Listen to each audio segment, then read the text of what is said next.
Olá, queridos alunos e alunas. Vamos então agora para os exercícios de direito tributário da nossa aula, da nossa etapa 10. Né? Veja, já são 10 etapas.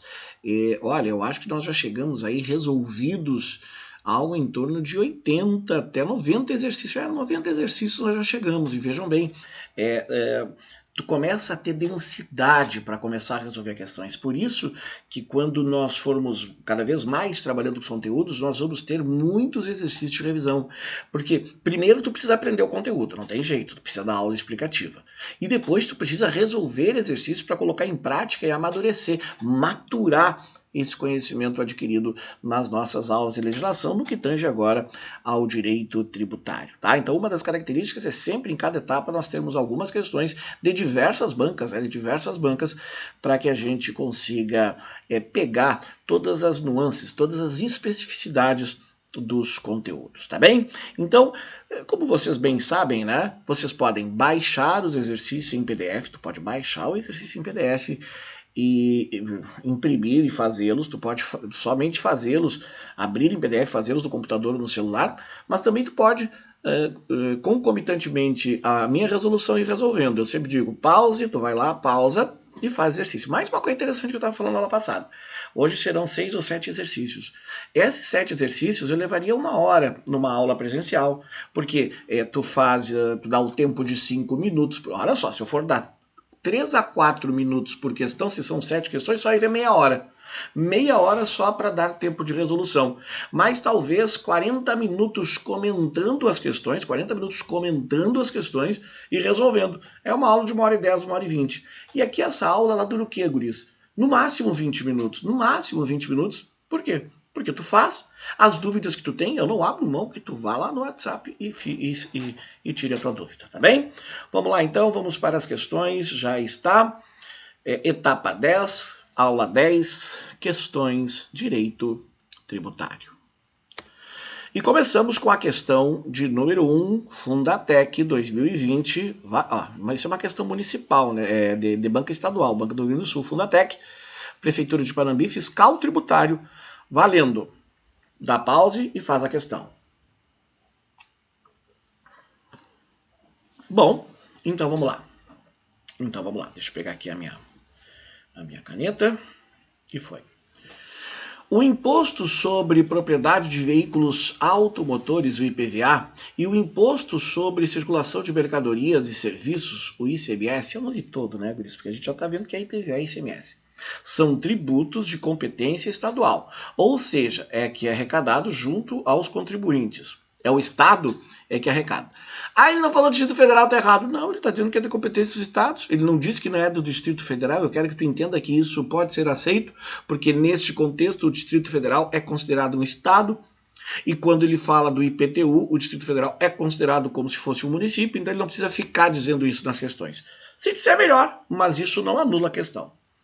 Por definição constitucional, quanto à arrecadação, primeiro, do IPVA e do ICMS, respectivamente repassado, olha só a questão, como eu falei para vocês, que costuma cair, repassada aos municípios. Ora, nós sabemos que vamos falar dos 3 impostos estaduais, ITCMD, 100% fica com o Estado. ICMS, 75% para o Estado, 25% para o município. IPVA, 50% para o Estado, 50% para o município. Então, a gente já tem aqui, o IPVA é 50% do município e o ICMS, 25% do município. Resposta certa, letra D. Bem legal essa questão e a maioria das pessoas nem tem ideia. Eu quero que tu pare, realmente, eu sempre digo isso. Mário, que questão fácil? Óbvio que questão fácil, porque tu acabou de assistir uma aula que a gente fala sobre isso. E eu quero que tu entenda que a maioria das pessoas que não está estudando ou vai esperar o edital para começar a estudar, pode não ter visto isso. E chega, essa é uma questão que pode nem fazer sentido, são só números. Tá bem? Vamos então à questão de número 2, uma questão da banca CESP ou Sebrasp, que é a mesma agora, de 2010. Aí é uma questão antiga, vale, porque isso não mudou. Pause, valendo. Vamos lá então. A respeito de direito tributário, julgue o item a seguir. Lembrando que as questões do CESP, elas têm essa característica de certo e errado. É muito mais fácil, eu tenho 50% de chance de acertar. Cuidado. As questões do CESP, a prova do CESP de certo e errado, ela é diferente das demais de múltipla escolha. Porque se tu acertas uma questão, tu tem um ponto. E se tu erra outra questão, te tiram um ponto. Então, se tu acertou 6 questões e errou 4 questões em 10, tu ficou com 2 pontos. Então ela é mais fácil porque são 2 alternativas, mas se tu acerta uma e erra uma, tu voltou pro 0. Imagina, tu já fez 2 questões e tá com 0 ponto. Suponha que o Estado da Federação tenha publicado em 15 de dezembro de 2010 lei aumentando a base de cálculo. Aumentando, o cara já acha, ai, que absurdo. Aumentando, mas ele falou a base de cálculo do Imposto sobre Propriedade de Veículos Automotores, é IPVA. Pois bem, vamos lembrar? Olha aqui, ó. IPVA, ele respeita a anterioridade, quer dizer, somente no próximo exercício, mas não tem obrigação da 90º no que tange a base de cálculo, somente a base de cálculo. Te lembra? São os 2 IP, IPVA e IPTU, um no estado, outro no município. Então, nesse caso, a nova lei será aplicada a partir do primeiro dia do exercício seguinte. Vamos lá, guris. Então, no dia 15 de dezembro, eu fiz um esqueminha. 15 de dezembro de 2010 foi publicada a lei, tá? Como ela só respeita a anterioridade, no dia 1º de janeiro de 2010, não 2001, tá? De 2010, tá ok. Então, resposta correta. Ali é 2010, ficou trocadinho, 2010, tá bem? 2011, na verdade, né? Aqui é 2011, 1º de janeiro de 2011, tá bom? Vamos lá, então, questão de número 3, uma questão mais longa de ser lida. Lembra, a Fundação Getúlio Vargas, ela tem essa característica. A Fundação Getúlio Vargas, ela tem essa característica de ser uma prova que apresenta maior... as questões têm um tamanho maior porque sempre é um estudo de caso, tá bem? Vamos lá, então, valendo. Pause. Bom, então vamos lá. Questão de leitura longa. A Lei do Estado Alfa, publicada em 31/12/2021, majorou a base de cálculo, então se é base de cálculo, tem uma característica, do Imposto sobre Propriedade de Veículos Automotores, IPVA. Pelo valor de mercado, tá? Estabelecendo que as alterações teriam efeito a partir do dia 1º de janeiro de 2022. Também, em 31/12/2021, decreto do prefeito, agora é municipal, ó, da capital do estado Alfa, estabeleceu a atualização pelo índice inflacionário, o valor monetário da base de cálculo do Imposto sobre Propriedade Predial e Territorial Urbana, IPTU. Então ficou bem claro, né? No dia 31 de dezembro de 2021, o Estado majorou a base de cálculo do IPVA. E os efeitos a partir... Ele já está afirmando que os efeitos foram a partir de 1º de janeiro. E também no dia 31 de dezembro de 2021, o prefeito estabeleceu a atualização pelo índice inflacionário da base de cálculo do IPTU, determinando que passasse a valer também a partir do dia 1º de 2022. Diante desse cenário, bom, vamos lá. IPVA e IPTU. IPVA e IPTU. Aqui estão os dois. Os dois respeitam a anterioridade, isso quer dizer somente no próximo exercício, tem que virar o ano, mas os dois, quando tange a base de cálculo, não estão sobre a ação da anterioridade 90ª ou 90ª. Então, vamos lá? Exemplo, 31/12/2021, o Estado Alfa mexe na base de cálculo. Pode? Só tem que respeitar a anterioridade. Sim, então já entra no dia seguinte, no dia 1º de janeiro de 2022. E o município, também no dia 31 de dezembro de 2021, mexe na base de cálculo. Então os dois estão certos. Então a resposta é a letra E. Nem a lei estadual, olha só, nem a lei estadual, deixa eu achar aqui, ó, nem a lei estadual, nem o decreto municipal violou o princípio da anterioridade 90ª, tampouco violou a legalidade tributária. Tá? Perfeito. Tá certo? Tu pode até ler as outras, né? Porque as outras ele está dizendo que uma, hora outra. Olha só aqui, ó. Letra D. Letra D, nem a lei, agora vou ler essa aqui porque eu vi que tinha outra aqui, ó. Nem a lei estadual, nem o decreto municipal violaram o princípio da anterioridade do legislativo, mas o decreto municipal violou o princípio da legalidade tributária. Óbvio que não, ele tem legalidade tributária para fazer isso, tá? Nenhum dos dois violou o princípio da legalidade. Vamos para a questão de número 4. Valendo. Então vamos lá, uma questão antiga, mas questões antigas, né? Valem tanto para... É bem diferente, por exemplo, é bem diferente quando nós falamos de, por exemplo, improbidade administrativa, que a lei mudou há pouco, quando a gente fala dos crimes contra a administração pública, que vai mudando sistematicamente, vão evoluindo com o tempo. Aqui não, praticamente nada, né? Então, tanto que nós falamos, tanto que vocês devem ouvir falar de uma reforma tributária, porque nós temos um Código Tributário Nacional de 1966 e uma Constituição de 88, e para por aí. Depois só algumas leis complementares e deu.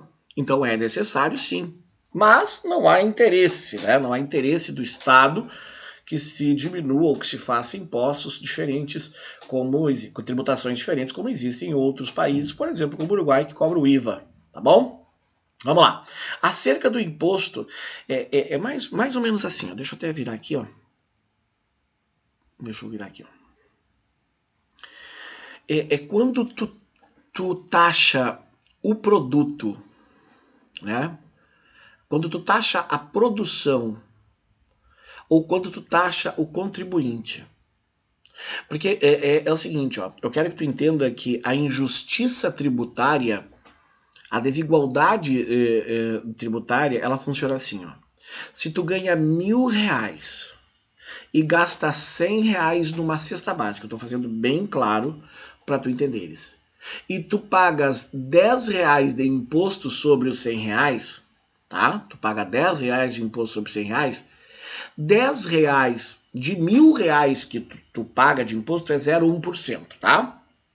Agora, se uma pessoa ganha R$10.000 e compra o mesmo produto por R$100 e paga R$10 de imposto, ela comprou o mesmo produto que tu. Ela não está pagando 0,1%, ela está pagando 0,01%. Então, para ela, esse imposto é menor. Para ela, esse imposto é menor.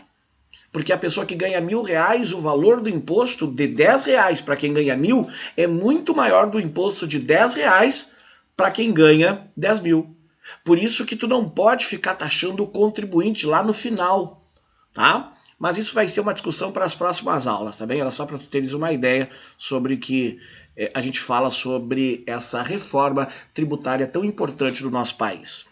Mas tu não vai ser julgado, tu não vai ser cobrado quanto a opiniões na tua prova, então vamos adiante.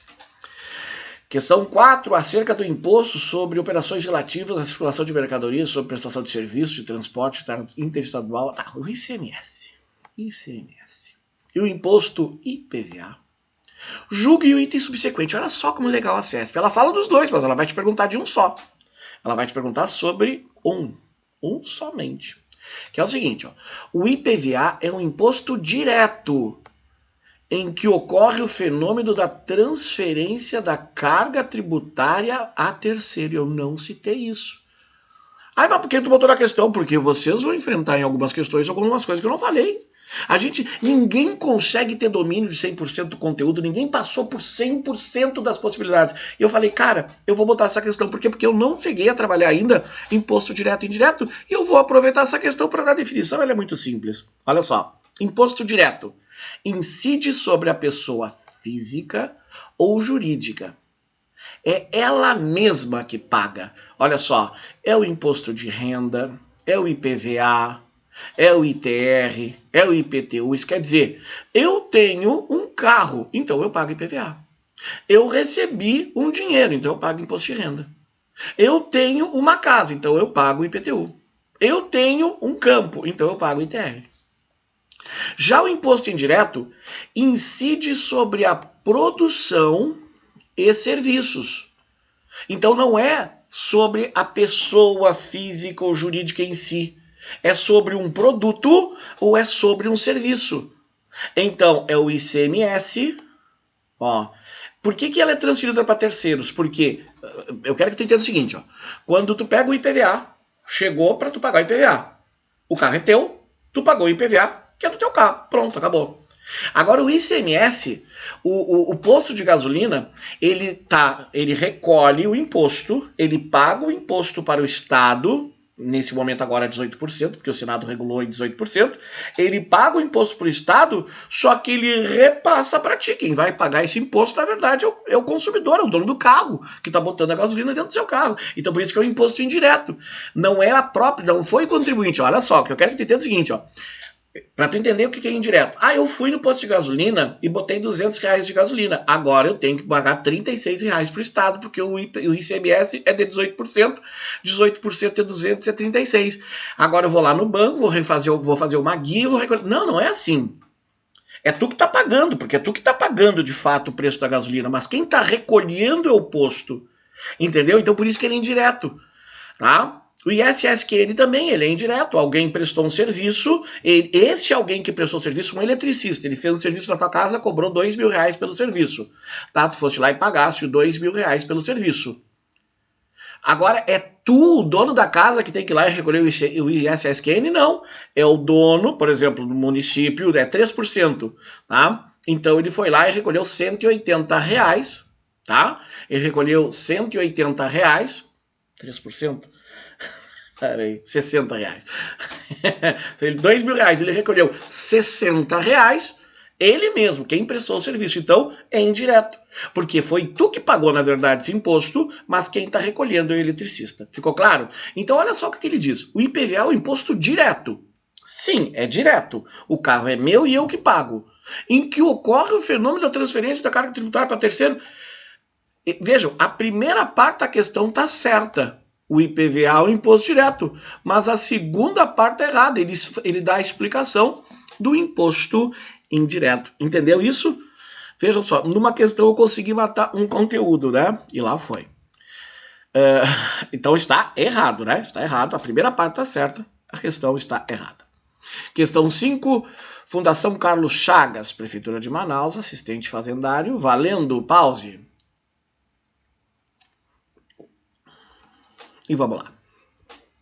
A Constituição Federal contempla várias regras que limitam o poder de tributar da União, dos Estados, municípios e Distrito Federal.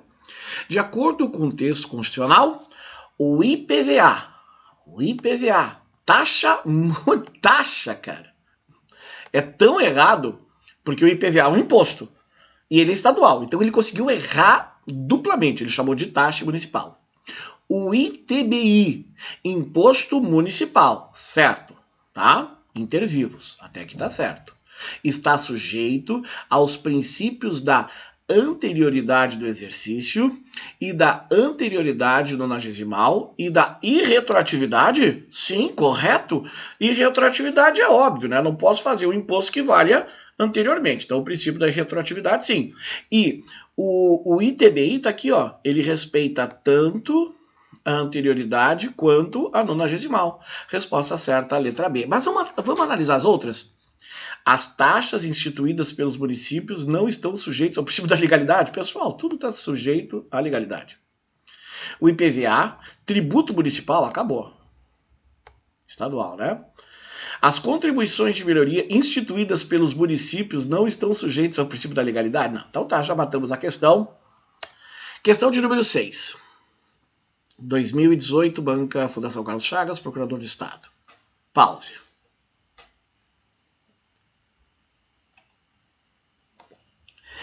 Em 16 de novembro de 2016, foi publicada a lei estadual que produziu efeitos a partir da data de sua publicação. 16 de novembro de 2016 foi publicada uma lei que produziu para efeitos da data de sua publicação, que alterou a lei do IPVA. Olha, alterou a lei, não foi a base de cálculo. As alterações promovidas. Bom, vamos lá. Olha só o que ele fez. Ele alterou a alíquota das motocicletas num percentual superior. Ele alterou a alíquota dos veículos em percentual inferior.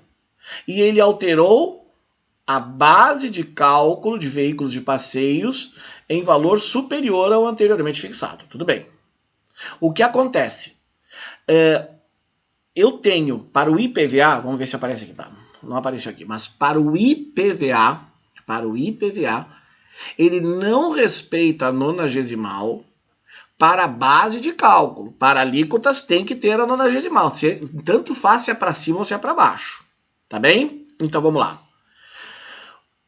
Olha só, hipóteses 1 e 2. 16, eu nem tô vendo se aumentou ou se diminuiu. Mexeu na alíquota, ele tem que respeitar a anterioridade à noventena, a nonagesimal. Então vai ter que contar 90 dias, como dezembro tem 31 e janeiro tem 31, eu botei 15 de fevereiro de 2017. E eles botaram 15, por isso que eu botei 15 também, tá? 15 de fevereiro. E aí fecha mesmo os 90 dias. Mas eles não vão botar 15 de fevereiro ou 16 de fevereiro, não, tá? Então, na hipótese 1, só pode, e 1 e 2, ó, na 1 e 2, só pode ser aplicada só vai entrar em efetiva ação em 15 de fevereiro de 2017. Então, a primeira já pode ser aplicada de imediato? Não. A 1 só pode ser aplicada em 1º de janeiro de 2017? Não, porque ela respeita também a noventena. A segunda só pode ser aplicada a partir de 1º de janeiro? Não, porque tanto a primeira como a segunda, além da anterioridade, também respeita a noventena. A 3 só... Bom, agora vamos para 3. Hipótese 3. Alterou a base de cálculo em 16 de novembro? Só anterioridade. Então é 1º de janeiro de 2017. A 3 só pode ser aplicada a partir de 1º de janeiro de 2017? Correto. Resposta certa, letra D. A terceira só pode ser aplicada em 15 de fevereiro? Não, porque ela não necessita, porque ela só mexeu na base de cálculo, ela não necessita da nonagesimal. Alguém poderia botar 2 ali. Ah, Mari, mas se foi para baixo não tem problema. Não, guris. É só, olha só. Olha aqui. O IPVA só está livre da nonagesimal quando for mexer na base de cálculo. Em qualquer outra parte da lei, não serve. Tá bem? Boa questão, hein? Fundação Carlos Chagas. Em questão de número 7, Fundação Getúlio Vargas, Tribunal de Justiça 2021, pause, valendo.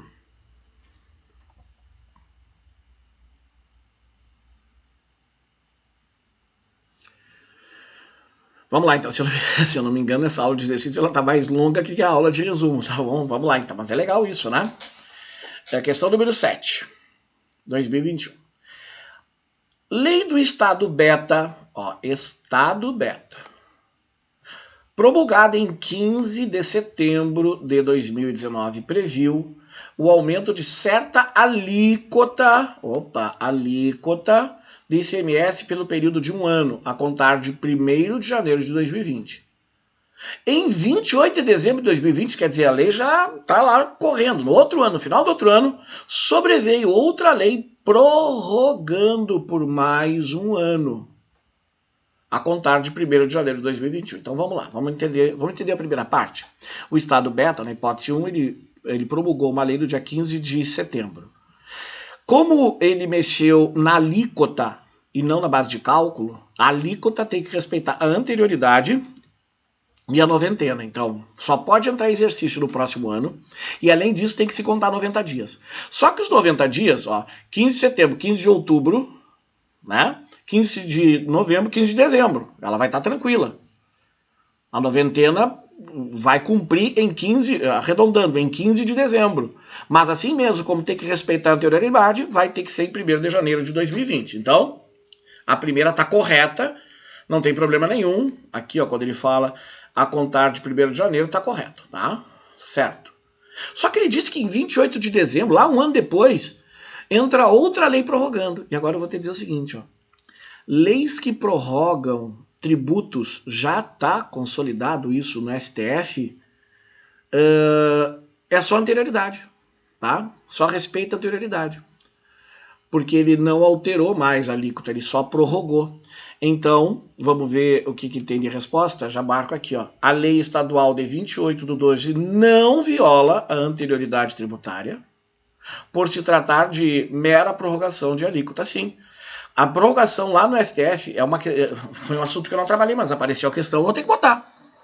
Prorrogação de alíquotas não tem que respeitar. O cara diz, Mário, mas para aí, tu disse que quando for alíquota tem que ter anterioridade nonagesimal. Sim, mas essa alíquota ela foi modificada no outro ano. Quando ela for prorrogada, isso já é decisão do STF. Prorrogação não entra noventena, só prorrogou para o próximo exercício. Tá valendo. Mas vamos ver as outras. Ó. A lei estadual de 15 de... Letra A. De 15 de 9 não respeitou a anterioridade tributária. Respeitou. Tá? A lei estadual de 15 de 9 não respeitou a anterioridade. Respeitou a nonagesimal também, porque entrou lá em janeiro. A lei estadual não poderia ter elevado a alíquota do ICMS sem prévia liberação dos estados. Não. Pode. Só tem que respeitar a noventena e a nonagesimal. A lei estadual de 2812 viola a anterioridade tributária. Não viola. Tá bem? Então, resposta certa, letra E, tá? Bom, e aí nós encerramos, então, essa sequência de 7 questões. Depois comenta comigo o que tu achou dessas 7 questões, tá? Vamos trabalhar muito mais ainda até a data do nosso concurso, tá bem? Beijo no coração de vocês, tchau, tchau, até a nossa próxima etapa.